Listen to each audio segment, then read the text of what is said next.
Hello friends, मेरे channel में आप लोग को स्वागत है।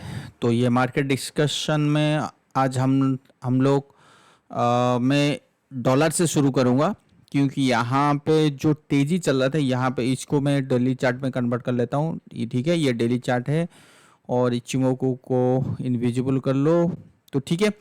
तो अभी अगर आप एक कैंडल देखोगे तो which is showing higher high kind of candle. So कभी भी किसी इसी लो के नीचे कभी भी ट्रेड नहीं हुआ या नहीं गया। सो यहाँ पे ये देखो लो के आसपास आया एग्जैक्टली, उसके बाद हमने तेजी देखा, बट काइंड ऑफ यहाँ पे हमने अच्छा खासा कंसोलिडेशन फिगर देख लिए हैं। तो इसको अगर मैं 2 आवर्स चार्ट में कन्वर्ट करूँ एंड इसमें इचिमोकू को प्लॉट कर लूँ, सो वो क्या है, जो ट्रेंडिंग चल रहा था ना करीब करीब 100 लेवल से, तो 104.50 के आसपास ये ब्रेकडाउन के करीब दिखा रहा है। तो कहीं ना कहीं ये लगता है, अगर मैं वीकली चार्ट में भी इचिमोकू को लेके आता हूँ, सॉरी क्या कहते हैं इसको, कन्वर्ट करता हूँ वीकली चार्ट में, तो वीकली चार्ट ये कॉन्फिडेंटली ये कह रहा है कि मार्केट मतलब यूएस डॉलर जो है ना ऊपर के लेवल से एक बार सेलिंग आना चाहिए, ठीक है। उसकी इंडिकेटर्स, उसकी everything is showing same thing. चाहे हम आरएसआई की बात करें, चाहे इन इन वीकली चार्ट, डेली चार्ट के बेसिस पे भी देखें, तो ये kind of oversold overbought area में आके पहुंच चुका है। तो यहाँ पे प्रॉफिट बुकिंग सिनेरियो बनता है और वो चीज़ लग रहा है कि आने वाले टाइम पे हमें देखने के लिए मिलेगा। जिस बेसिस पे हमने हायर हाई ट्रेंड बनाया था वो शायद अभी कंटिन्यू ना हो आने वाले टाइम पे। तो which is the very good thing for the metal sector as well as the bullion market, ठीक है। ये बात ख़त्म यहाँ पे। अभी आते हैं मेटल सेक्टर में, कॉपर में। देखो मेरा मानना है अभी भी है कि कॉपर शुड टच एटलीस्ट 4.60, 4.70 या 75 तक आना चाहिए एक बार, ठीक है। तो अभी तक ये इसमें यू टर्न नहीं हुआ है, काफ़ी दिन हो गया है ये कंसोलिडेशन करते हुए यहाँ पे। और पता नहीं ये एक्चुअली मुझे जो लग रहा है ये वेटिंग फॉर द 5 नवंबर। तो हो सकता है कि 5 नवंबर के बाद इसमें कोई बड़ा मूव आ सकता है, ठीक है। तो वो चीज़ है। गोल्ड में एक पॉजिटिव मूव आने लगा है। तो क्या है गोल्ड का मूव, मैं अभी आज बताऊंगा। इससे पहले मैं एक चीज़ आपको बता देना चाहता हूँ। जिन लोग मेरा चैनल को सब्सक्राइब नहीं किए तुरंत कर लीजिए, क्योंकि एक एक्साइटमेंट वीडियो लेके आने वाला हूँ जो आपको बहुत अच्छा लगेगा in terms of investment, in terms of trading. अगर ये चीज़ मैं अपने क्लाइंट लोगों को दे रहा था, मैं जो जिन लोग मेरे स्टूडेंट थे उनको दे रहा था, तो ये चीज़ इसके ऊपर हम लोग बात करेंगे आने वाले topic which will be free for all of them, right. तो इसका एक एक मीनिंग क्या है, इसमें कैसे हम लोग कहेंगे, पूरी एक वीडियो बना के लेके आऊँगा। और इस चीज़ को जानने के लिए सब्सक्राइब करना बहुत ज़रूरी है। अपने दोस्त लोग के साथ शेयर कीजिए ठीक है ना। इन्वेस्टमेंट ट्रेडिंग मेथड क्या है, ट्रेडिंग का फंडा क्या है, ये सारे चीज़। और अगर आप इन्वेस्टमेंट कर रहे हो या ट्रेडिंग, इन्वेस्टमेंट विथ ट्रेडिंग कर रहे हो, तो क्या मतलब होता है, इन्वेस्टमेंट कर रहे हो तो कैसे करना चाहिए। ट्रेडिंग का मतलब ये होता है कि 5 days, 10 days, 15 days, 1 month kind of trading. It may be in the F&O, it may be in the cash. Everything will discuss मतलब उसी वीडियो में होगा, राइट। तो चलिए इसको क्लोज करते हैं। Come to the point. Point is that the gold if you're trying to look this chart, gold versus Dow Jones, this is the relative strength index, so which is the clearly saying कि gold is going to outperform than the equity market. Point is clear. Gold is going to outperform than the equity market. And if equity market falls on the basis of the election day या election result, so that may be gold का जो पैसा होगा ना वो यहाँ पे use हो सकता है, right. From equity to gold transfer हो सकती है, तो ये चीज़ याद रखिए. So it may be extend और it may be jump at least 30%, तो 30% की संभावना बनती है. It is not the 100% proof, all the analysis based on the probability. So everything depends upon the money management. तो आपको कैसा करना है वो आप डिसाइड कीजिए. मैं अपनी मनी मैनेजमेंट को कैसे कर रहा हूँ मैं डिसाइड कर रहा हूँ. तो अगर आपके पास अभी पोर्टफोलियो का मान लीजिए 10 लाख है, तो at least you can invest 50 to 70 thousand rupees in gold. 10% at least invest कर सकते हैं, because here we are getting the fresh breakout in this kind of R S chart relative strength index. तो but if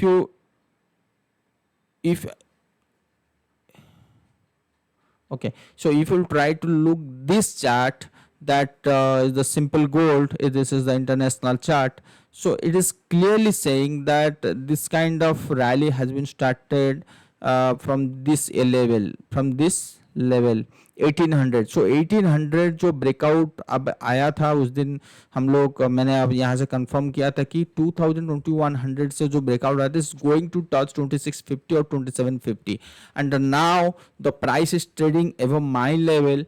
एंड दिस जो trading zone है, this is the simple 1 2 3 5. So generally after 5 we are getting kind of selling pressure according to relative theory wise. Okay, so come to this point. The come to this point means this RS chart, RSI chart. So if you convert in the monthly chart, so monthly chart is showing to near 80 level we are we are getting a selling pressure in this gold. So we should prepare for both side. In the RS side showing this is going to outperform, but in this separate gold chart is the simple gold chart, or is the showing you have to be careful at this level. So in this kind of situation, when the dollar is going to underperform at this point, you have to focus on the money management, so that you have to prepare as you are looking, as you are as you all know that gold got breakout after 14 years this at this level 2020. So it will not be cool down very soon. मतलब ये बहुत जल्दी यहाँ पे crash kind of situation will not see. kind of yes, profit booking kind of trend will see. हो सकता है कि ये जो 4 to 5 मंथ्स का हमने प्रॉफिट बुकिंग देखा, सो मे बी ये भी हो सकता है कि हमने 4 to 5 मंथ्स की एक प्रॉफिट बुकिंग देख सकते हैं. But ultimately it should touch at least 3000 और टू एबव दैट लेवल. तो गोल्ड की बहुत बड़ा टारगेट है ऊपर में. तो ठीक है, तो इसका मतलब ये है कि नीचे अगर आएगा तो भी ऊपर जाएगा. So in this kind of situation, so you can invest at least 60 to 70%. मतलब जो भी आपका 10% आप गोल्ड का, जैसे 10 लाख है, 10 लाख आप 1 लाख इन्वेस्ट कर रहे हो गोल्ड में, और गोल्ड में जो 1 लाख इन्वेस्ट कर रहे हो, तो 60,000 to 70,000 you can invest at this level. और and you have to prepare, to invest, to reinvest, sorry, not invest, to reinvest at lower level. So lower level could be a 2500 or something else. We will not discuss that level. So approximately 24-25 level we can think कि यहाँ पे आप देख सकते हो कि री invest कर सकते हो. तो 13 to 14% के नीचे, I am not talking about कि 2% गिर गया तो चलो री इन्वेस्ट कर लिया, दैट इज नॉट थिंग. वैसे री इन्वेस्ट होता नहीं है, right. So I am not sure, I am looking for both side, up side and down side. So let's see. So this things is going to happen in this market. And come to the, तो already Nifty is closed. तो निफ्टी में जैसे ही हम लोग कल discussion किए थे it's not going to outperform. So exactly वही हो रहा है. एंड उसके बाद हम लोग बैंक निफ्टी में अगर आप देखोगे तो बैंक निफ्टी, लेट्स सी, अभी तक तो ब्रेकडाउन नहीं हुआ है, तो will not discuss that thing. And जैसे मैंने कहा कि ये गैप एरिया को किसी भी दिन फिल अप कर सकता है, बट करना चाहिए. अगर नहीं करता है, जैसे मैंने पहले भी कहा था कि बैंक निफ्टी यहाँ पे जाके अगर यहाँ पे आता है तो भी कंसोलिडेशन करके देन हो सकती है फॉल, ये हो सकता है। अगर मैं बियर के लिए हम लोग बात कर रहे हैं तो ये चीज़। और निफ्टी में क्या प्रोबेबिलिटी बन सकता है, अगर मान लो कि बैंक निफ्टी नीचे आ रहा है इस लेवल से, जैसे यहाँ पे कल को एक बुल कैंडल मिलने के बाद आज एक छोटा सा कैंडल मिला, so this is the kind of pregnant pattern, bearish kind of pregnant, तो ये बियरिश जो काइंड ऑफ, तो इसमें आप एक चीज़ कर सकते हो, यहाँ पे अगर Nifty swing the lower low, अगर ये 1-2 हुआ according to relative theory wise 1-2, then ये भी 1-2, अगर ये फर्दर बियर होता है लेट्स से इस टाइप की, तो जाके ये बड़ी लंबी फॉल हो जाएगी फिर तो, ठीक है ना। तो ये चीज़ मैं कहना चाहता हूँ। तो लेट्स सी जिसमें बैंक निफ्टी भी नीचे आ सकता है। अगर बैंक निफ्टी यहाँ से नीचे आना चालू हुआ तो निफ्टी डेफिनेटली यहाँ से फिर टॉप आउट बॉटम आउट नहीं होगा। जैसे हम लोग पहले भी बात कर रहे थे कि कहीं ना कहीं हमने 200 के आसपास एक काइंड ऑफ बॉटम आउट होना चाहिए। लेट्स सी क्या हो सकता है क्या नहीं, वो देखेंगे। अभी तो फिलहाल तो 23,500 एक अच्छा सपोर्ट है। मैं यही चाहता हूँ कि अगर 23,500 रिस्पेक्ट नहीं किया तो फिर तो 23,000 एक्सपेक्ट करेगा और यहाँ से बाउंस बैक बनता है यार। मार्केट 26,000 से 23,000 भी आगे आगे जाए। और ये जो बजट डे का यहाँ से जो फॉल हुआ था, बजट मतलब इलेक्शन डे में जो फॉल हुआ था, तो 23,000 यहाँ पे भी आता है, तो यहीं कहीं एक बाउंस बैक करना चाहिए को 1 महीने तक, ठीक है ना। तो वो चीज़ है। और ये था मार्केट के ऊपर व्यू। और रहा बाकी में कोई स्टॉक में दम नहीं है जो मुझे दिख नहीं रहा है कि यहाँ पे बिल्कुल दम है कि यहाँ पे मैं खरीद लूँ। और जैसे मैंने पहले भी कहा हूँ कि अगर मुझे निफ्टी में बेयरिश दिखता है तो मैं टोटली बेयरिश साइड में बैठूंगा, विल नॉट मतलब टच एनीथिंग, मीन्स कि कोई स्टॉक में ऊपर मुझे देखना नहीं है कि it's showing very attractive and will buy soon. तो I will wait for the right opportunity. Simple. Okay. And any other thing is going good. Asian Paint. ठीक है, everything is showing lower kind of situation. So हाँ ठीक है। एक minute, एक देखते हैं कौन सा स्टॉक जो है, कौन सी इंडेक्स जो है जो already trading below the 200 day moving average. So 200 day moving average you all know that is the very crucial moving average, क्योंकि 200 दिन के नीचे अगर कोई स्टॉक ट्रेड होता है तो basically it's means bearish kind of situation, it's not doing good, it's not, जबकि आपकी Nifty is not trading below 200 but your index and your stock is trading below, sorry it's not below but your index and trading below 200, so which is not a good thing for the portfolio, क्योंकि वो काफ़ी ज़्यादा beer हो सकते हैं। तो जैसे Nifty यहाँ पे देखे तो bank Nifty both are trading above the 200, then 500 come to the, no it's not going below. Small cap अभी भी ऊपर है, पावर अभी भी ऊपर है, जूनियर अभी भी ऊपर है, ऑटो अभी ऊपर है। देखो ऑटो इट्स नियर द 200 है। ऑयल गैस जो ऑलरेडी ट्रेड हो रहा है, तो जैसे मैंने कहा कि oil and gas is not going good, काफ़ी नीचे जा सकता है, कमोडिटी के आसपास आ गया, एनर्जी नीचे ऑलरेडी हो चुकी है, फाइनेंस तो है ही नहीं, एफएमसीजी टच करके बाउंस बैक किया है। तो इतना बड़ा जब लॉन्ग कैंडल बना है और छोटी छोटी कैंडल बना तो फर्दर बियर बनता है।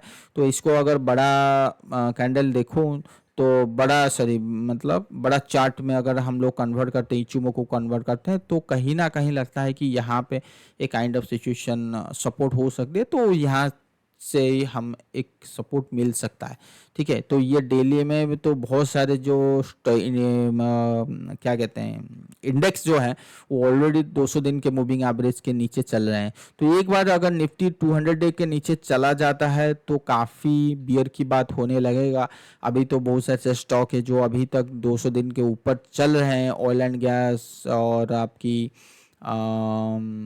पीएसयू बैंक, ये सारे दो स्टॉक, दो इंडेक्स हैं जो ऑलरेडी, देखिए पीएसयू बैंक 200 दिन के नीचे था, अभी ऊपर आ गया। तो इसमें क्या निकालें, क्या बुल हो गया? बिल्कुल नहीं। अगर इसको छोटे टाइम फ्रेम पे कन्वर्ट करें मतलब इसको इनएक्टिव कर लो, तो ऑलरेडी बेयरिश क्रॉसओवर हो चुकी है, तो कहीं ना कहीं इसमें प्रेशर बनेगा पीएसयू बैंक में फर्दर डाउन साइड। और निफ्टी आईटी जो है ना, तो I am looking healthy correction in that sense is this level, so I am not comfortable in that, in this, especially in this IT index. So one positive move we are getting right now, that is the Bitcoin. So yesterday we got a healthy breakout in that Bitcoin, already told about this point. So this kind of situation, this kind of behavior is telling me we are not looking any kind of crash like situation. So wait for the right opportunity. So I think 23 500 will be the right opportunity for swing trading or for short term kind of portfolio. तो वहाँ पे आप देख सकते हो, और you can invest in the healthy quality growing stocks also. I'm not saying that 23,500 will be the bottom. So kind of bottom is that, I'm not saying. तो इसका क्या मतलब होता है? So maybe एक महीने या 1.5 मंथ्स के लिए बॉटम बन सकता है, but ultimately we are going to touch 22-21,000 in coming days और कमिंग मंथ्स. क्लियर? सो आज के लिए बस इतना ही. पसंद आया तो लाइक और सब्सक्राइब कीजिए और अपने दोस्त लोगों के साथ शेयर कीजिए. Thank you so much.